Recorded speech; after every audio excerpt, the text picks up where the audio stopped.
Hello, everyone. This is Adam Meister, the Bitcoin Meister, the Disrupt Meister. Welcome to This Week in Bitcoin. Today is October the 5th, 2018. Strong hand, long-term thinking, deferral of gratification, unconfiscatable. All right, we got Zack Voell here. We got Murad Mahmudov here. And we've got Abraham Cambridge coming from South Africa. The other two dudes are coming from United States of America. I'm in Chile, Santiago right now. We got to jump into the show because we only got Zack for 15 minutes. But the show will go on after Zack's. He's got a very important call to make that he just got notification of. But this is awesome. So, Zack, we're starting with you. Welcome back to the show. This week, Coinbase has been in the news quite a bit, and last week also. And they are a big player in this space. You got to say that about them, whether you like them or you hate them. This company, Tiger, might be investing in them and making them one of the most valuable startups in the world. And at the same time, they released the good news that they have 25 million users now. And that's more users than they're ever going to be Bitcoin. So that's pretty impressive. So, Zack, what's going on? What do you think about this situation? I know that's honestly one of my favorite data points about this whole thing. So we often talk about how like every millionaire in the world can't own a full Bitcoin or something like that, and how if the total supply is divided up equally among the entire world's population, everyone will have like 0.13 or 0.013 Bitcoin or something. But now it's coming to the point where everyone who has an account on Coinbase can't open or can't hold one full Bitcoin. Pretty shocking. I wasn't around when Coinbase first launched. I came around about a year and a half or so after that, but I remember buying my first Bitcoins on Coinbase and Circle, and the fact that everyone can't own a full Bitcoin now is just, it's kind of surreal, honestly. A little bit of a warning that got to buy as much as we can during this sort of accumulation bear market phase. Although Murad and I obviously think we have a little bit farther to drop, but still a solid bear market for accumulation. And yeah, Coinbase is just exploding, especially during this bear market, which is an attestation to their remarkable growth in leadership. Seems like every day they're announcing a new significant hire and onboarding a ton of new users. So yeah, it's great. I'll be excited to see on onboarding new users. I will just add, it'll be exciting to see in the next bull run, whether we see that in like a couple months or a year or so, how they handle sort of the transactional rush again. Because I mean, obviously, this latest bull run and the one before, they had some difficulties, had a little bit of a significant downtime there. But I'm optimistic that they'll improve. So yeah, oh, how time flies. I mean, it seems like just a year or two ago, everyone was complaining about how, whenever there was like a major story and you went on the Coinbase, it would crash. They seem to have improved that. Hopefully they'll keep up that nice maintenance and customer service. What do you think about the Tiger aspect, that this company might be investing millions into Coinbase, so the rumor says? Yeah. So I'm not extremely familiar with that potential investor in Coinbase, but I think it's just one of many signals that, I mean, in my opinion, Coinbase is inching ever closer to an IPO. Like I would probably wager that they would IPO before we see the next bull run almost. And Josh Olszewicz, Carpe Noctem on Twitter, ran a poll that was pretty prescient a few months ago, asking his followers whether they thought Bitmain or Coinbase would be the first to successfully IPO. And given a variety of current events, I think the answer is pretty solidly in Coinbase's camp now. And this recent investor is just one more signal of that. I mean, that's a pretty loosely held opinion in my camp. There is definitely some merit to it that we'll see Coinbase IPO very soon, relatively soon. And I think probably even before the next Bitcoin bull run. Well, I mean, I know Andy Hoffman asked me, he's like, who do you think is going to buy Coinbase? So that's another option that some large corporation might come along and gobble them up. But we shall see. Well, Coinbase has had, I mean, I wish I had a chance to pull them up. I know I've read articles and I know there's been chatter. Coinbase has obviously had multiple offers to be bought out before, and they've clearly said no. Like there's no way no one is interested in buying up Coinbase right now. They're doing a remarkable amount of scaling, especially in a bear market. I obviously don't approve with a lot of their interest in what I would consider to be some trash coins and that sort of thing. But they are a remarkably efficient, scalable business, and I think, I mean, they're just getting started. So yeah. Well, yeah. Last week's story was how they're going to be adding so many coins eventually. That's so obvious. They've made the process easier for that to happen. But hey, that's the direction they're going to go in. And yeah, there was earlier, and I think this would be great. There was a rumor that Facebook was going to buy them. That was just a rumor. If that actually happened, that would be huge for the space. That would just be, I mean, that would get everyone involved in Bitcoin. And they are both located near each other, so who knows what might happen one day. I hope for the best there. They have the same color scheme going on there too, so that'll be a pretty seamless integration. Yeah. Murad, what do you think about all this Coinbase talk that we've just been yammering about there? Yeah, so it's a pretty interesting topic, and there are sort of two diverging opinions on this. On one hand, I definitely don't subscribe to the camp in Bitcoin, which says, oh, no ETFs, no exchange, no financialization, etc. I do think that the presence of more financial players, more traditional exchanges, even if some of them are KYC'd, more futures, sort of more financial instruments are good for Bitcoin. Harder Global, which this article that you linked is about, is a very, very prominent hedge fund firm. And them investing this 500 million of growth capital is really, really big for Coinbase. And I think like this is, in general, is one of the symbols of, despite there being a high possibility of more downfall in the short term, I think this just signals that people and financiers are generally bullish, like in the long term. And I think this is very good. Countering that is several issues that us Bitcoiners have with Coinbase in particular, and with exchange business in general. So as we all know, some of the leadership at Coinbase have, in the last 3 years, have been shifting their attention from Bitcoin, unfortunately, to Ethereum and other altcoins, which is something that we don't like. Brian Armstrong, unfortunately, has been publicly supporting Bitcoin XT, Bitcoin Classic, Bitcoin Unlimited, Bitcoin Cash even at times, in part. And to some of the more sort of radical Bitcoiners, this seems like an attack against Bitcoin. That they launched and all the altcoins in general, it is something that is generally like not well respected. And it is important for us to understand something, and it is the following. Exchange businesses, Bitcoin maximalism, and suddenly everybody in the world realizing that Bitcoin is likely to be the one and only winner, is not something that exchanges want. Exchanges want more altcoinery, they want more uncertainty, they want more chaos, they want more speculation. And so this is where the dilemma comes. Essentially, Bitcoin quickly becoming one and only global money immediately, and quicker than we think, isn't something that you will be seeing sort of traditional exchange leadership announcing. And so like this is where the two sort of dichotomies come here. Agree.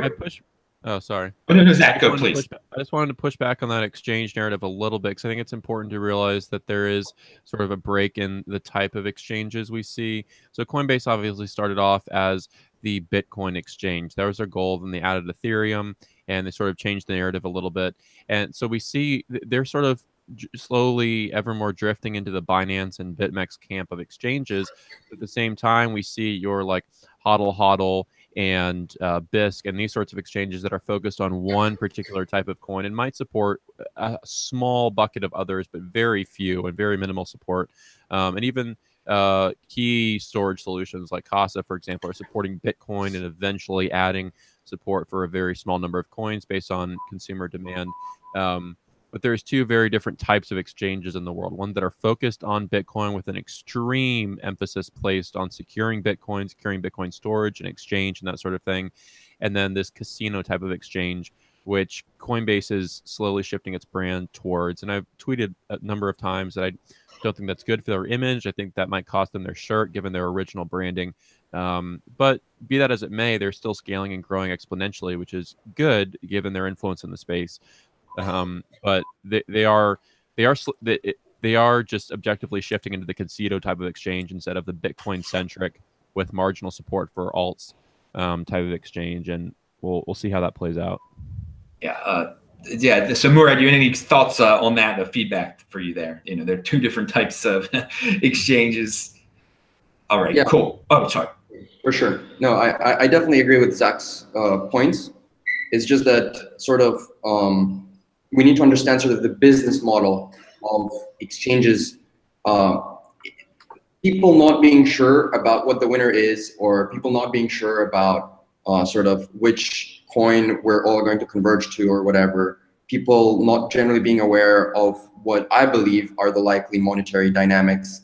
It's generally something that like are good for exchanges, because people swapping from one asset to another, shifting among themes, shifting among paradigms, this all translates to exchange fees, right? And if people just buy like $100,000 of Bitcoin once and just hodl for 7 years, that's not ideal, right? So yeah.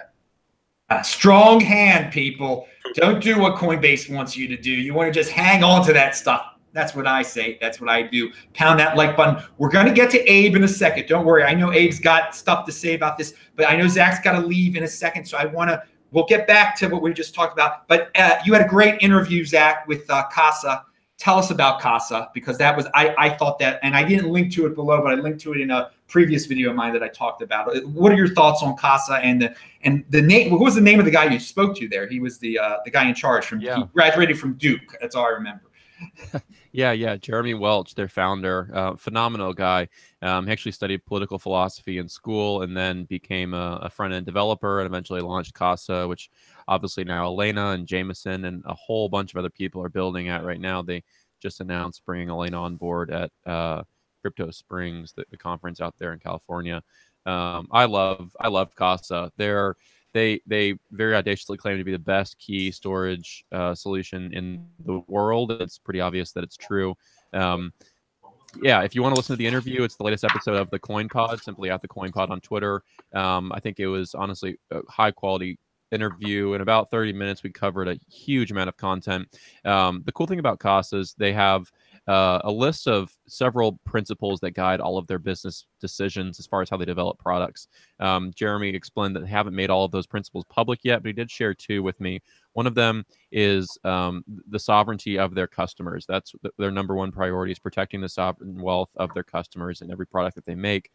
And the second one, sort of in tandem with that, is Bitcoin first. So Bitcoin which sort of dovetails in the conversation we were just having. Bitcoin is the coin that they focus on more than anything. And they will, like in part of their onboarding process for customers, they have a short application that if you want to store other coins, you mention them and they'll consider adding support in the future, because obviously they're a profit-seeking business and they want to meet consumer demand. But Bitcoin is first, and they make that explicitly clear from the get-go for all their consumers. And you can see that in the products that they're developing.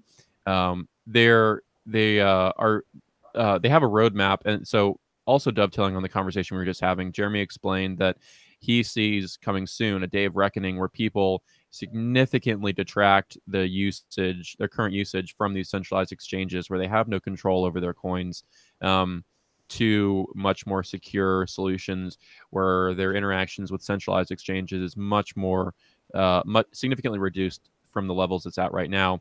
And he said you can look at their roadmap, their product roadmap, and almost pinpoint to the day when that sort of day of reckoning will happen, which is also a pretty bold claim, but pretty fun to think about. But yeah, keys.casa. is their URL. They post a variety of content on Twitter and Medium. Definitely check them out. A phenomenal company, and especially now with bringing on Elena, I'm incredibly bullish on the things that the products that they're developing. I got one of their plug and play Lightning apps or Lightning nodes when they released them a couple months ago, and I'm excited to get that and test it out. Just a phenomenal company. So, and I know some of their VC backers as well. I think they're based to do great things in the next 3 to 5 to 10 years. I'm pretty excited. So yeah, I love Jeremy. I love Jameson. I love their whole team, and they're doing a lot of great work. Bitcoin first. Bitcoin first was what I got out of that interview too. I will link to it below. I'll after this is done, I'll add that on. Zach, I guess I'll let you got to go now, I guess. So yeah, I do. Thanks so much for chatting. This has been a blast. All right, I dude. love you, Adam. I'll see you around. All right, see you. All right, now Abe, you're taking over now. You've got a lot. You've heard a lot. I'll just let you comment on what we've been talking about here. Yeah, I mean, such a significant investment into Coinbase, I think, can only be a good thing. I mean, the world needs exchanges. I mean, just for a minute, think that there's broadly 2 types of Bitcoin users. You've got people that hodl and speculate, and you've got people that actually use Bitcoin. You know, you've got the Bitcoin with the big B and the little b, the protocol and the actual coin itself.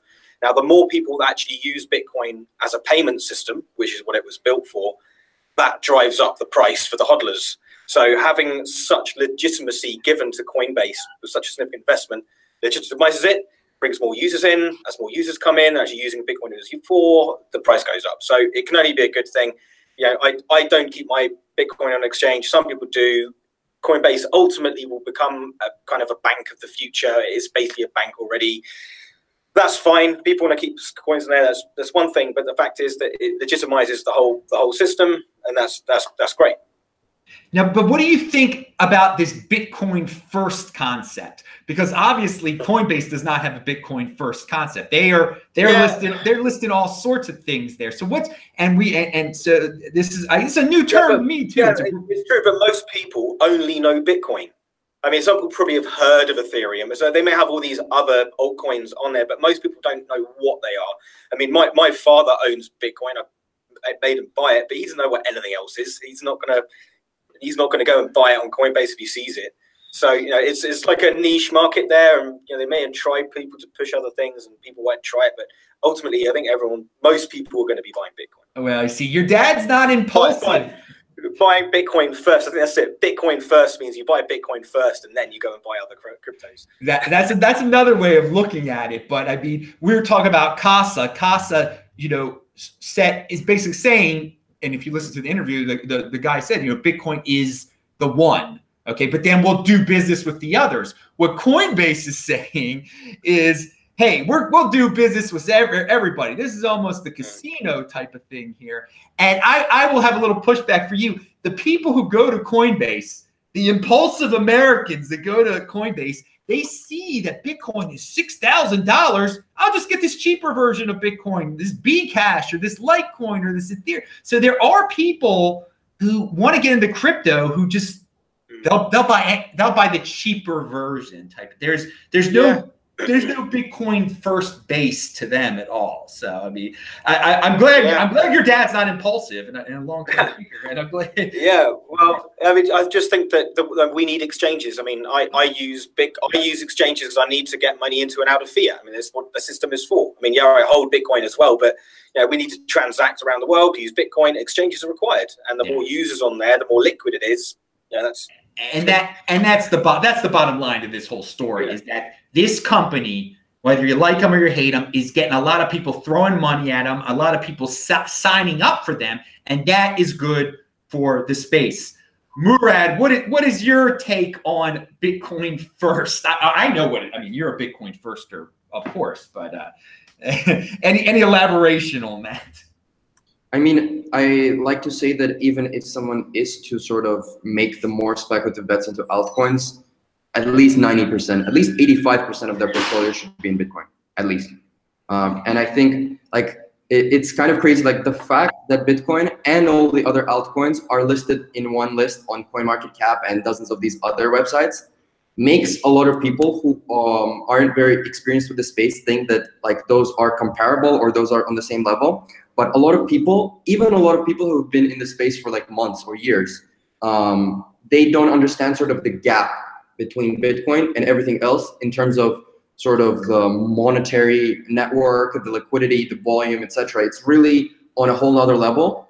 I would argue even more so than the market cap multiple. And sort of a lot of people need to consider that. And as I like to say that with Neo Gold, a first mover is a big advantage, but with sort of a smart contracts platform, a first mover is a big disadvantage. So just some things we need to keep in the back of our minds. Actually, that's a very interesting concept there. Something that with New Gold, the first mover, you got a first mover advantage, but with the smart contract, I mean, you're talking about Ethereum there, that the first, you don't think they have an advantage. Right. So like that's the thing. We need to look at what aspect or what functionality does each of these crypto assets compete on, or what the strengths are, right? And to me, Bitcoin is first and foremost, and really, to me, it's 95% about monetary policy and its credibility. And yes, like I think settlement 1 hour around the world, Lightning Network, unseizability, uncensorability, to me, all of those things are cool. But really, I firmly believe, contrary to many other people, that 95% of the factor in adoption in the next 10 to 20 years will come from the single fact that Bitcoin is unprintable. And that's where Bitcoin shines, and that's why I refer to it as Neo Gold. It's essentially a super gold, a harder gold, right? While a lot of these other crypto assets, which are sort of the unit of account for many of these smart contract platforms, or many other sort of dApps and other things, they compete more so on technology. And competing on technology is much more difficult because like every 4 or 5 years, you will have superior tech, right? And Bitcoin, it's not competing so much on tech as it is competing on reliability, liquidity, and just it being trustworthy. And so far, I think it's doing a pretty good job at that. Yeah, well, the very good points you bring up there. I do, but with the smart, so you think Ethereum is not the next Ethereum? You think that one of those other competitors could overtake Ethereum? I think that's possible. I actually think that with respect to the smart contract network effects, Ethereum is pretty strong. But to me, all of that doesn't matter, because to me, what matters is which one of these becomes money and which one of these becomes a monetary store of value. And I think Bitcoin is 30 times better than Ethereum at that. And so my attention is on Bitcoin and that particular ecosystem. Yeah. Well, Ethereum isn't trying to be a store of value. There are people out there that claim it is, but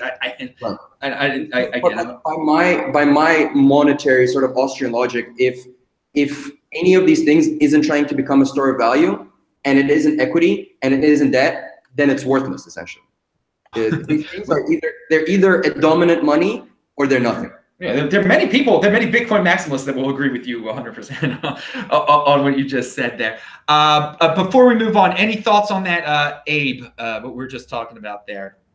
No, I've got no further comment. Really, I mean, Ethereum, I completely see what you mean. It was the first one out the door as far as the smart contract platform is concerned. It can run smart contracts, you can issue new tokens on it, but it has got limitations on the speed, and in terms of a monetary system, there's no limit on how many Ethereum there will ever be. So the point of Bitcoin is you've got a fixed supply, and the value of it increases over time. And there's no limit to the amount of Bitcoin. Of Ethereum. So it can't be a store of value in that sense. All right. Well, excellent. We'll wrap that one up. I wanted to thank Josh Kohlhout for the super chat. He said, Adam for Fed Reserve Chairman 2020. Now that's not going to happen, but thank you. and James said, bundles create holders by default. All right, James, thank you for the super chat. I want to talk about Gemini getting insured. The Gemini exchange says that they're insured now if you put your money, your crypto on their exchange. I think it's a good sign that a major insurance company is willing to insure Gemini. In a sense, they're saying crypto isn't as risky as we thought it was. Murad, did you have any thoughts on that? Yeah, I think the insurance of sort of the custody side of Gemini is a very, very positive thing as well. I was surprised that Gemini has got it. I am sure that there are some hefty premiums they would have to pay for that, just due to the sort of the uncertainty of sort of the crypto asset space in general, and like the difficulty in sort of valuing and understanding the risks. I personally have some of my funds on Gemini, so I was really happy about that. Gemini in general has been sort of, despite sort of the New York State being relatively unfriendly towards sort of the innovation in the crypto / quote unquote blockchain space, they've been doing a pretty good job and always been sort of in close contact with sort of the regulators, the insurers, and other sort of the institutional side of things. So I definitely think it's a good thing. And I think that's a trend that we'll be seeing with exchanges worldwide. And definitely that is something that is going to appease doubters, at least in part, and will sort of make people feel warmer towards the space, which I think is a positive. I think it'll bring some more traditional individual investors into the space, like saying, well, now I can buy it on this exchange and I won't lose all. There's so many people who are scared to enter the space because they think they're going to lose everything, and there's no insurance. They're used to, some older people or middle-aged people, they're used to everything being insured. If something goes wrong, they'll get bailed out, type of thing. So this gives them that reassurance, but at the same time, I fear this is going to make people more comfortable with keeping their Bitcoin on exchanges, and it's just not the best idea in the world. It isn't a good idea. You want to control your own private key, and so this is going to take people away from that very important concept. Abraham, Abe, what do you think about insurance for? Is it good for the space? Is this a positive development? Well, the devil is in the detail, isn't it, Adam? You know, they've got insurance, but insurance for what? On what liabilities and on what conditions? You know, if they may have insurance, but if they haven't completely complied with the requirements for making a claim, then they may go and make a claim. The insurance company refuses to pay out, and on what limits and on what thresholds? So they just made an announcement they've got insurance, but I don't know in any level of detail what the insurance is for and it's a very good question. What would happen if Gemini was actually hacked? Would everybody? Yeah. Would everybody?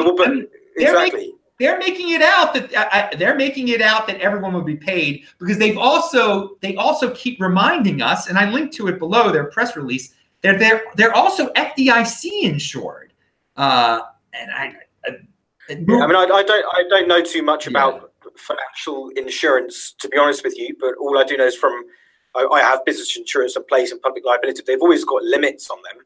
So if they were to lose $10 billion worth of Bitcoin, whatever, then surely the insurance company is not just going to go and pay that out. People are going to get cents on the dollar. So I'm just interested to know how robust is that insurance policy. Yes, a very good question. I don't know, but I think it is. And the overarching theme, though, is they got insurance. A big insurance company now feels that crypto isn't as risky. How good of a policy it is. Yeah, I guess. And then competition comes in, so another insurance company comes as well. We'll do better insurance for lower price, and then all of a sudden you got.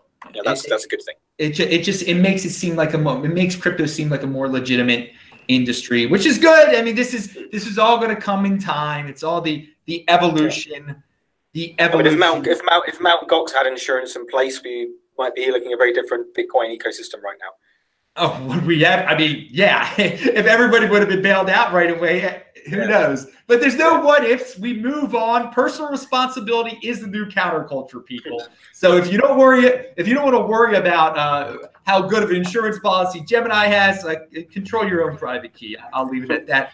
Pound that freaking like button. Well, one real quick thing I wanted to ask. Well, actually, Murad probably has two things he wants to say about this. And I don't know if Abraham actually knows about this. This ErisX thing. We're talking about the financialization of Bitcoin, big financial institutions moving in. Murad, you said it's fine that big financial institutions are moving in. That's just the natural evolution of things. What did you think about this ErisX announcement? Yeah, so from what I understand, it's poised to be a competitor to Baakt. Yeah. And as most Bitcoiners, we really sort of like and welcome competition. I think Baakt, which is something that a lot of people sort of place their hopes into in the coming months, as speculative and sentiment based as that may be. I think Baakt getting its own competitor is very, very positive, because I think that partially quells a lot of the fears that people have about like Baakt not being actually fully backed, or Baakt engaging in some sort of rehypothecation or derivatives, or just like paper claims, whatever. And I think that having not just one Baakt, which is an entity of its own kind, but 2 or 3 or 4, will make the competition in that particular niche of the space very fierce, and being honest with their customers, being transparent with the industry as a whole, will definitely be one of the competitive advantages and one of the competitive verticals of that sort of niche. And I think in general, that's very, very positive. Yeah, competition is a good thing. So we're talking about big financial moves into the cryptocurrency space. And right before the show went on, you told me about this Yale situation, which I kind of heard about when I woke up this morning. Yale has invested in a fund that's going to fund some crypto startups. What's this about? What do you know about this? Yeah, I believe that Bloomberg just released a rumor this morning that Yale Endowment has allocated some money to an upcoming crypto fund called Paradigm, which was started by some Coinbase and Sequoia people. I think that's very, very positive, because the leader, sort of the CIO of the Yale Endowment, David Swensen, he's sort of been setting the rhythm for a lot of endowment and family office and big traditional asset sort of investment models and investment styles over the past 20 years. And I think a lot of people follow in his footsteps, or have been at least over the past couple of decades.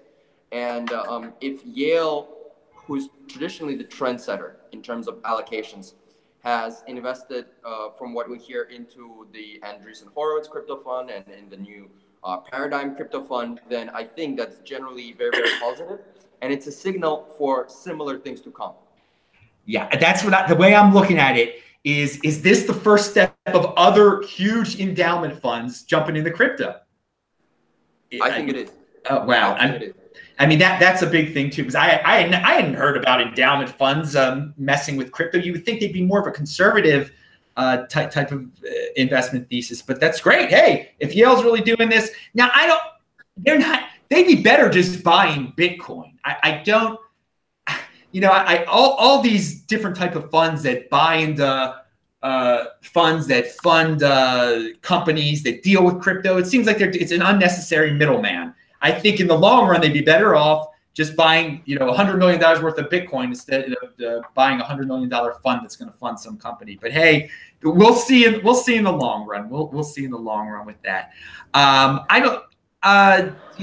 Abraham, I don't know. Do you have any thoughts on this? I didn't prep you. No, that's just interesting for me to hear. Yeah, I know, it's great. No, it is. Hey, man, the more I welcome the big boys to come into this, because this is where the big boys play. We'll see how it goes. Okay, so now one thing I will say though is that when I hear about like futures and options and these kind of things, I mean, my mind slightly starts to boggle when it comes to complex financial instruments. For me, it's witchcraft, it's black magic, and it just kind of it confuses me. But it's good that these people are doing this. But I don't understand it. Yeah. Hang on, we're getting a little bit of echo there, I think, on Murad's side. Well, now let's move on to what's going on in South Africa and what's going on with your company. And quickly tell everyone about Sun Exchange too, for those who are not familiar with it. Okay, so first and foremost, Sun Exchange is a solar panel micro leasing marketplace where people anywhere around the world can buy a solar panel. It gets located into one of our solar projects here in sunny South Africa. And as that solar panel produces electricity, it gets used by schools, hospitals, factories that then get to benefit from low-cost, clean electricity without having to buy the solar panels. But the people who own those solar panels get paid in Bitcoin. So we've now, we haven't quite got 25 million users like Coinbase, but we have just crossed a bit of a milestone. We've now got at more than 10,000 users on our platform, most of which have never used Bitcoin before, but are now earning Bitcoin from effectively leasing solar panels to emerging markets. We think that's really positive. It's basically an on-ramp for people getting into Bitcoin. I'd say that about 75% of our users have never, ever owned Bitcoin, but now are getting it. So we're basically growing the ecosystem. We also allow people to spend crypto Bitcoin on buying a solar panel. So, I mean, I know I've got more certainty on the sun coming up each morning than the Bitcoin price going to the moon. I personally make sure I have both own solar assets because it produces electricity with value, and I also own Bitcoin, and our platform leads people to do that. But South Africa, okay, so the reason why we use Bitcoin in the first place is because this is an emerging market. It's a developing country. The financial system here, although it's very good compared to the rest of Africa, it's still really clunky to get money in and out of the country. If I wanted to remit money out of South Africa, I've got to go and fill in pen and paper forms and go and queue up in a bank. Bitcoin is the solution for this. Instantaneous, global transacting, universal, transnational. And you just need to look at the Bitcoin price in South Africa to realize how in demand it is. At any one time, there's about a 4% arbitrage on the Bitcoin price here in SA. So, I mean, the price at the moment in South Africa is around $6,800 a Bitcoin. And that just shows that the actual demand for buying it here is huge. And, I mean, just also to indicate how bullish South Africa is on Bitcoin, the president of South Africa's son has just run a Bitcoin conference, and he's doing his own ICO. And this is the president's son. I mean, could you imagine Donald Trump's son doing a blockchain conference? And it just wouldn't happen. I mean, no, he's a kid anyway. But the fact is, I think it just shows how legitimate and how useful this technology is for the country, and how much it's taking off. Wow, you know, I hadn't heard about he put on a conference. Yeah. Wow. It was called Unlocking Blockchain Africa. There must have been about 400-500 people there. So Ranier, he was there. I can't remember his name. Guy who founded Ethereum, not Vitalik, a guy before him, one of the original founders. He was there, and there's some great other speakers. When was this? This was about a month ago. It's probably late August. Was it in Cape Town or Johannesburg? It was in Johannesburg. Yeah. You were there then. You were in attendance. Yeah. We presented. Yeah, we were there. Obviously, we're one of the leading blockchain companies in South Africa. So we were there presenting, showing the world what Bitcoin can actually be used for. I mean, that's ultimately what we're all about, is actually putting Bitcoin to work. You know, we're using the system for what it was made for, so international transacting, and also allowing people that have crypto wealth to actually put that to work and do good things with it. I mean, earning an income from solar powering the developing world, I don't think you'd come up with a better triple bottom line of environmental, social, and economic than that. And people were now doing it. I mean, I encourage everyone to check out our website, thesunexchange.com. We've got a project live now to solar power a college in Johannesburg. The target estimate returns is around 12%. You can buy a solar panel, earn Bitcoin for 20 years from it. Well, I got to say this. You and I met at the first, what was that, Africa blockchain conference in 2015 in Cape Town. And then again, I saw you. You've been on the show plenty of times since then, but I saw you just at the one in Johannesburg, and so much has progressed. And you are traveling all around the world. People have been so interested in your project. Here's an interesting story for you then. I mean, I was in London at the beginning of September at the World Blockchain Forum. And we're a sponsor. We're exhibiting. We're pushing our ICO along with other companies. But ultimately, I presented, and I noticed that on the bill for this conference was the Royal Bank of Scotland, right?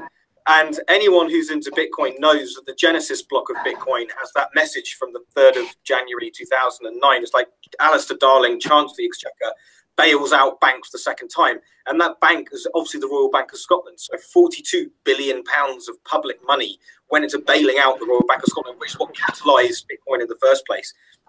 And they're there touting how pro-blockchain they are.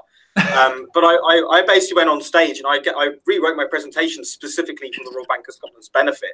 And I pointed out that not just was Bitcoin set out to replace those kind of financial institutions, but those financial institutions are financing fossil fuel exploration, including they finance the Keystone XL pipeline.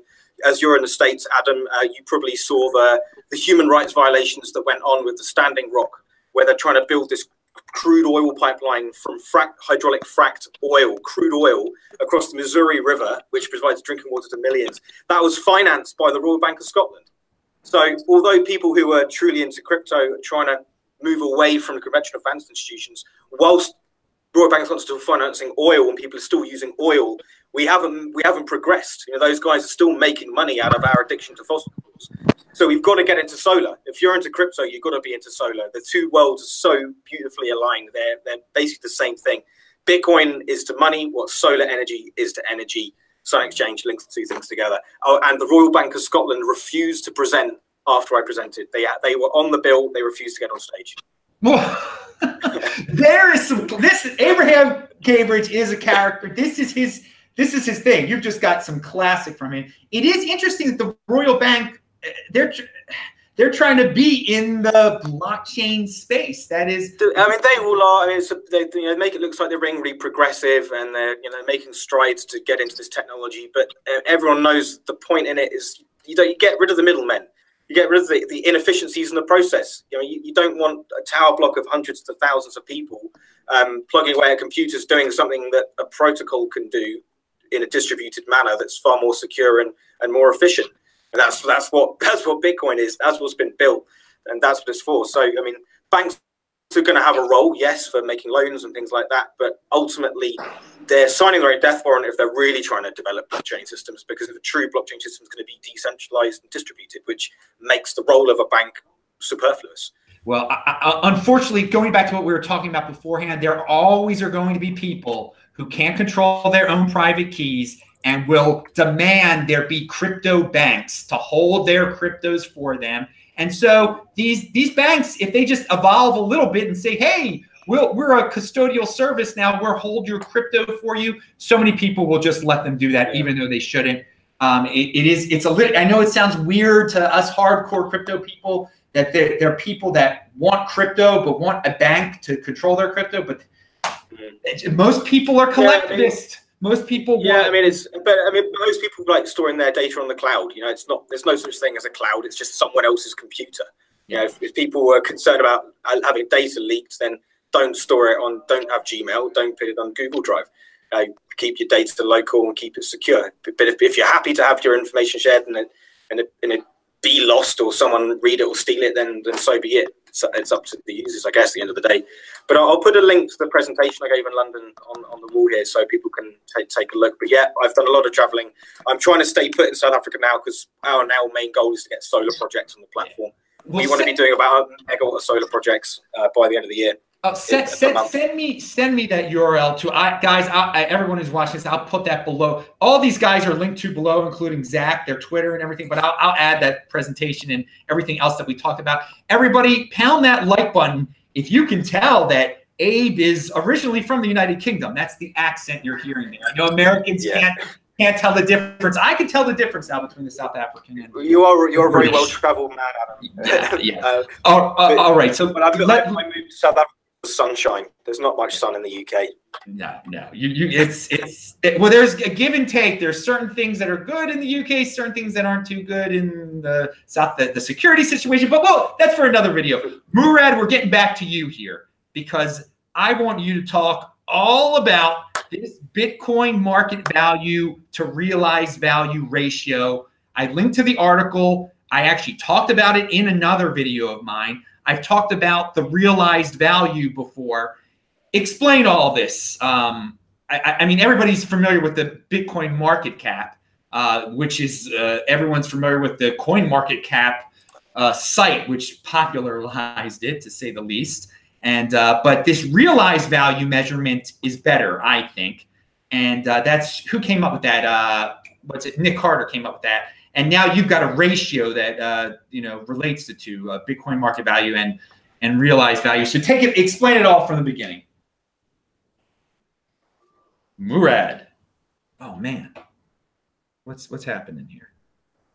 Oh, you froze, or did I freeze? His battery. He had a note there saying he had 1% battery left. Yeah. But he came back on. He's been back on. Oh no, man. He's frozen there. Hang on a second. This is Oh, he dropped off.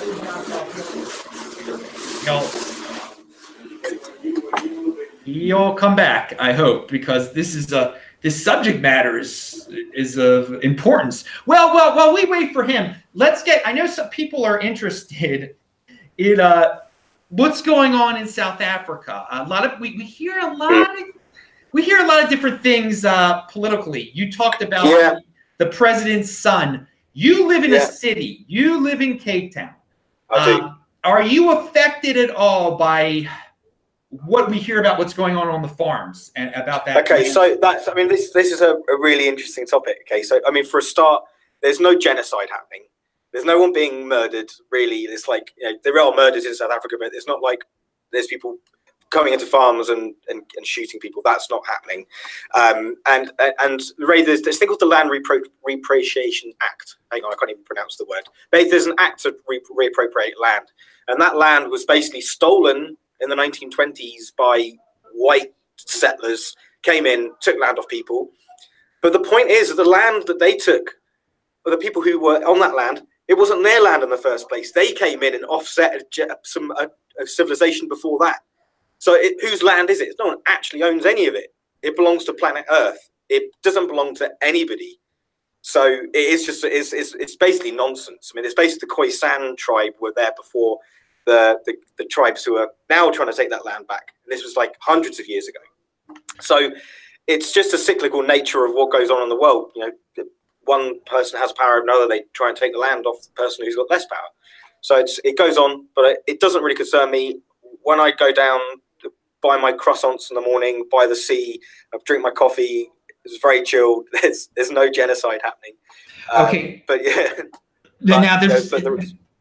So that obviously the genocide word is a big word there. That's a lot of but with it not, it has been put out there. People have said it, and it's definitely not happening. Okay. Yes, there is an act to try and take back land off people, but ultimately it's going to be extended out a very long period of time, and legally it might just be that there'll be people on other people's land, but they're still allowed to be there.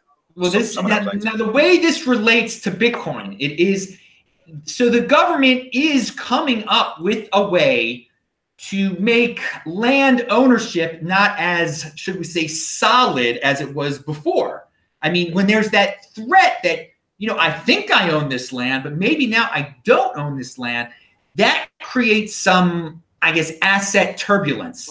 And for me, it is just a warning to people. And hey, it's great. The president's son is interested in doing an ICO. That's cool for him. But and maybe they'll become a blockchain nation. Be my guess.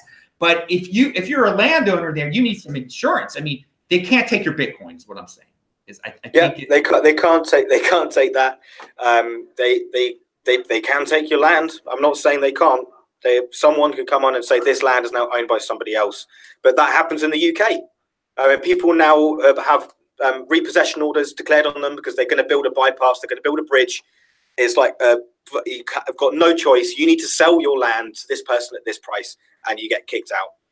I mean, what was that film Up? Remember that old guy in his house refused to move, and he had to put balloons on his house to escape. You know, he had a strong hand. well, and here's so again. It can even happen in England, United Kingdom. That's why I say I know about real estate from back in my day in Baltimore and everything. The Bitcoin is such a better asset than real estate. You pay taxes on real estate. I mean, there's you've got to pay maintenance on it. Yeah, maintenance, exactly. And then in certain countries with political turbulence, they can make up new rules and take away your land. So they can't do that with your Bitcoin. All right, now Murad, are you back? Oh, yes. Man, you can hear me. All right. I don't know if you heard me give that intro, but explain your ratio to everybody and what realized value is. For sure. So, based on Pierre Rochard's ideas, Antoine Lecalvez from blockchain.info and Nick Carter from Castle Island Ventures, the latter in particular, have presented a very interesting way to measure market cap. at recent Baltic Honey Badger Riga 2018 conference. And realized cap is different from total market cap. Instead of using the last price on exchanges and multiplying that by all 17 million mined coins already, what you do is you use the prices of every UTXO set that was last moved. And this does many things simultaneously. One thing it does is it sort of takes away what are likely to be lost or unused coins out of the equation. It also, instead of calculating the local speculative market value, it calculates like the average or the sum of the average basis points of most of the hodlers. Very loosely speaking, it is what we believe is the more fair value. And it is what usually happens that we've noticed in the sort of these bull bear cycles is that the total market cap has to return to the realized market cap, and at the absolute lows of the bear market, it usually even slightly dips below it. An alternative explanation is essentially it shows whether most people, whether they're losing money collectively or they're making money based off of the last cycle, right? And so right now, Bitcoin is at like 110 billion. The current realized value is 88 billion. So we believe that it is more than not likely that it will sort of revert back to there and sort of plateau there. All right, and I love this realized value. I like your ratio, and you said that if the ratio is high, right? If the number is high, then it's I forgot. Wait, so where are we now? Could you give illustrate a couple of examples? Yeah. So if the ratio is high, then it's likely that the market is a bit overvalued, and if the ratio is like at around 1 or slightly below 1, then that means it's likely to be undervalued or fairly valued, right? And right now we are at 1.2, around 1.2, I believe. And in the past 2 cycles, we've noticed that it dips lower. Although if you sort of continue the trend, the extent to which it dips is likely going to be less and less in the coming cycles and in this upcoming bottom as well. But so we believe that sort of the euphoria, essentially the extreme greed at the peaks and the extreme fear at the bottoms is going to be less pronounced going forward, which kind of makes sense because the world's understanding of Bitcoin, as well as its valuation, as well as of the technology, as well as people's faith in it, as well as the fact that the market cap is bigger, so it kind of moves slower. It all makes sense. Again, I want to ask you quickly though. Have you applied this your ratio and the other valuation metric to altcoins? Yes. So it doesn't work on altcoins as well because I believe and we believe that altcoins are so speculative that these sort of fundamental monetary and usage metrics don't apply to them. If anything, altcoins are just speculative leveraged bets on Bitcoin, like at like local sort of peaks and troughs, right? And if anything, this ratio often shows that altcoins are still extremely overvalued. Yeah. Well, then let's zero in. Get off of the you guys came up with the ratio. I think it's a great idea. I think people are going to have to, study it for a longer period of time to see if it does, define when Bitcoin is undervalued or overvalued. But going to realized value, I wish there was a site, and I'm sure there will be soon. Just like as CoinMarketCap lists all their market capitalizations, which are ridiculous because it's just you can keep some of them just keep on printing, but if there was a site that just listed all their realized values, because some of these altcoins, when you look at their realized values, it's nothing, and you see that they're jokes. I think it really calls out some of these altcoins when you just show their realized values. And I know in the Honey Baltic, Nick Carter in his presentation talked about, I think he talked about Bcash or something. He talked about some other coins, but I wish there was a site that showed all the realized value. And so do you find realized value to be the more compelling metric, you know, when compared to market cap? Yes, I do. Yeah. Because it shows the long-term collective code basis of the world and the community, as opposed to sort of the local price movements, which are sort of basked in emotion, so to speak, right? What it does is essentially it takes emotion away from the equation and shows sort of the long-term entries. Well, I hope someone comes up with a site that just shows all the coins' realized values, just as CoinMarketCap shows all the market capitalizations of all of them. Well, I have one question specifically for you, Murad. You were in some tweet. You said in the next 48 hours, collapse of the entire industry. You seem to be a little worried on Twitter at one point pretty recently. What was that all about? That was a bit of a hyperbole. I sent that to my friend about, I think, 3 days ago. But I do expect at least one more sharp drop in Bitcoin's price. And I think it's going to happen in the next week or so. And why is this? Why do you think? Just based on technicals or based on something else? So it's a mixture of both the technicals and the fundamentals and sort of the OTC flows, as well as the general sentiment. There are several reasons why. First of all, like, I believe a big move is coming in either direction. And sort of the reason for that is like the Bollinger Bands are extremely squeezed. On some time frames, like on the daily, I believe the Bollinger Bands are like on near a 3-year low. Volatility is extremely low. Volume is extremely low. We are inside a symmetric triangle, which is sort of kind of like a 50-50 or a 55-45 likelihood of a big move. And sort of the NVT signal, which is another metric, which is a Kalichkin's interpretation of Willy Woo's work, is also showing a likelihood of a very sharp move in the days to come. But between bullish and bearish, I'm biased towards bearishness because of several reasons, but including NVT, NVM, MVRV that we just described, some of the hash rate stuff, and sort of a whole slew of technicals. And also the fact that like a lot of sort of the altcoins and the ICOs are still extremely overvalued, which is likely to add some downward pressures to the industry for the foreseeable future. More fundamentally, I think custody, insurance, infrastructure, compliance, regulatory solutions are still not quite here yet in ideal form that sort of institutions would prefer. And that's why I think we still have 2 to 3 more months of sort of bearishness left.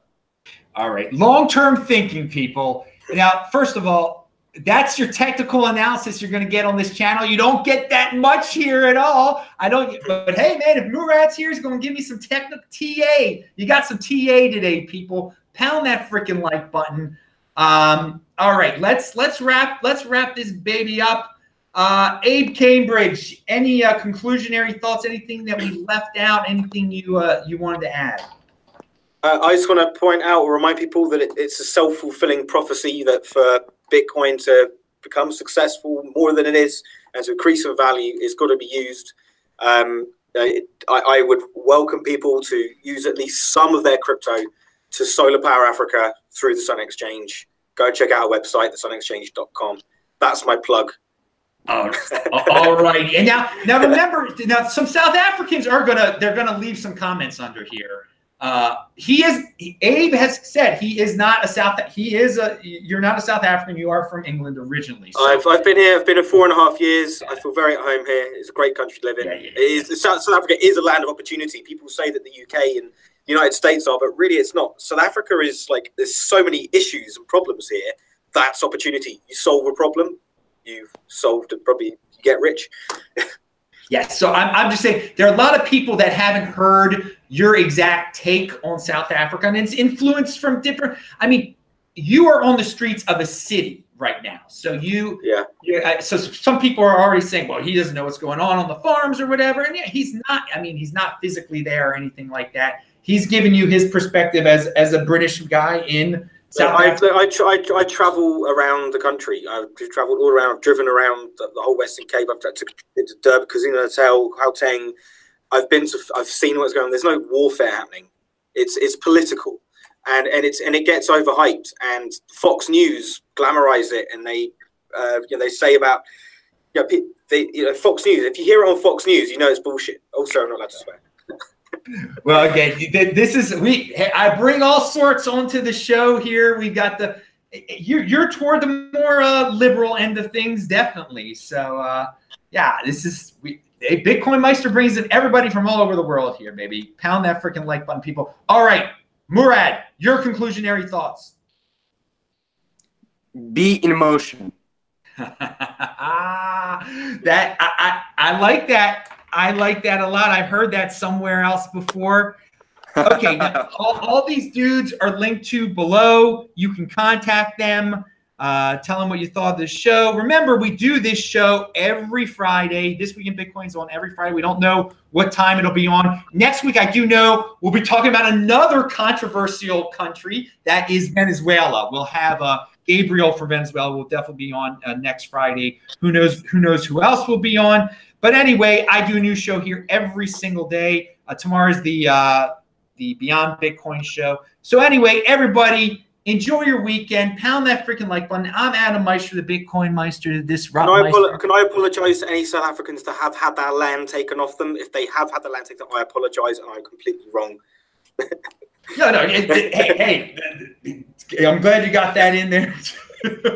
We don't usually.